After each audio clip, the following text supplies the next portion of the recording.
And I think that has something to do with the emphasis on being a jack of all trades type person, okay? So on your resume, when you're applying for a job, on your resume, you have to say that you are a self-starting, self-motivator who's proficient at everything and blah, blah, blah. You have to be good at everything. You can't just be one thing. And, like, there's, like, I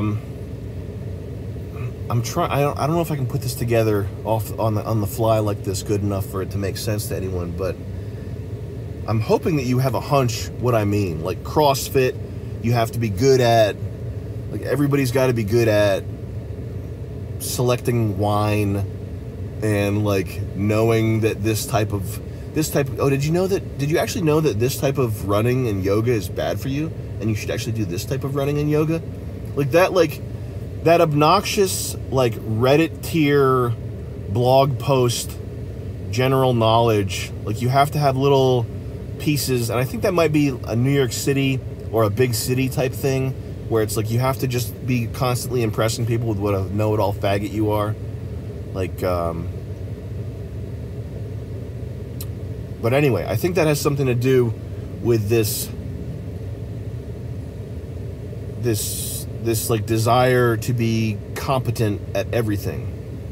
And what I'm saying is, okay, here's what I'm going to get at with the specialization thing, is if you're good enough at something to really call yourself good at it, okay? Like, if you're a top tier performer, if you're an elite performer, if you're an elite tattoo artist, if you're an elite, like,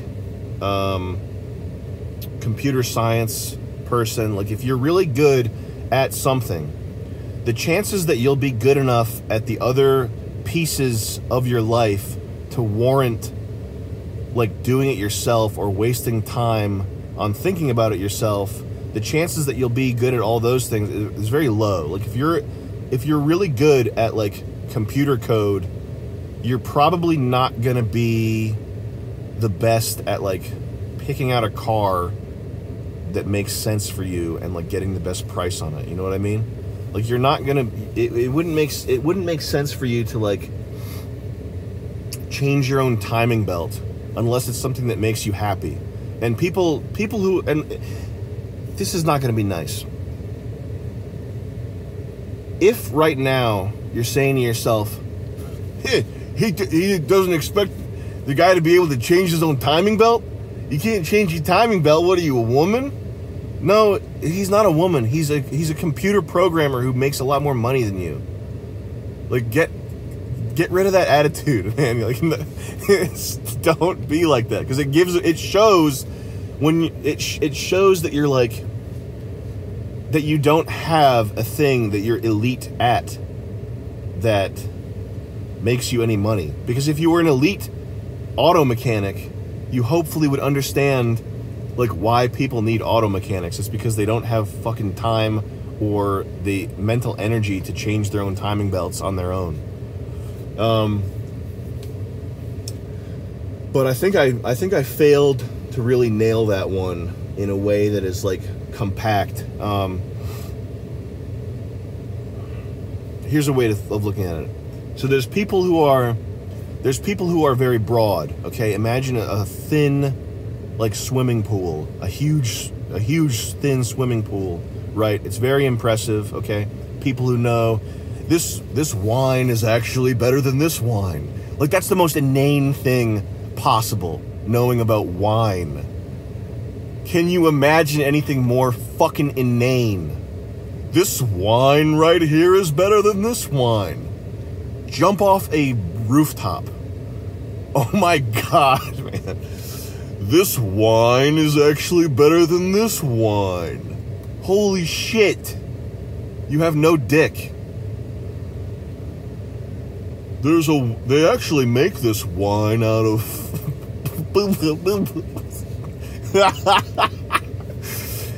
Okay, so people who know a little bit about a lot of different topics, right? Like, I know about the Shimano shifter on this bicycle. Like, you know enough to, like, BS your way through any conversation, okay? And you've got little tidbits of knowledge like, did you actually know that this traffic law was invented in back then in Los Angeles because the cars were going too fast? Like, wow, that's amazing. And like, yeah, just a broad survey of trivia, basically. And you know about important stuff, like you know about healthcare and medicine, how the pieces that go into business, like you know enough, you know as much as anybody watching a bunch of like documentaries about these things would know. Okay, that's one way of being, right? Like that's one way of existing, is as a slim swimming pool. And this guy probably does his own laundry, he probably cooks for himself, etc. Like he probably presents really well, and to be honest, he's probably presents better than I do. Obviously, you would be happier taking this guy to meet your parents and to explain to them that you're like going into business with him than you would with me. Like if that's just how it is, right?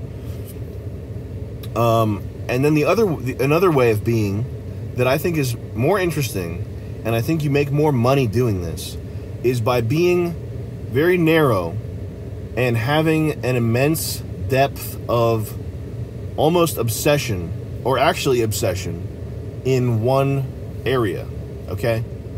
Or a handful of areas. And it's a messier way of existing. It looks bad. Like when you see someone who's been sitting in front of a computer all day, you're like, ugh, look at this fucking scrub, man. This guy's nasty. And you're not, people like that are not always the healthiest people, okay? But when you're going to hire somebody to do something, if you're going to hire somebody to answer phones, right? You would hire the first guy.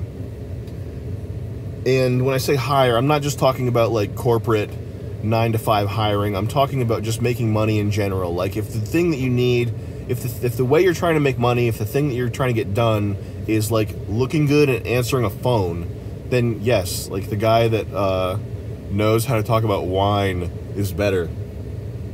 If you're hiring somebody, or if you're trying to make money in a way that is sort of unorthodox, or is just an area where you need to have like immense depth of knowledge, you need to be like an elite person, then obviously the person who is deeper, the person who's more specialized, the person who has spent the most time taking an axe to the areas of his life that are not related to whatever his obsession is, okay?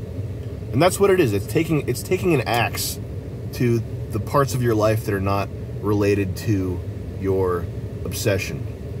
And that's why it looks bad, like it looks destructive.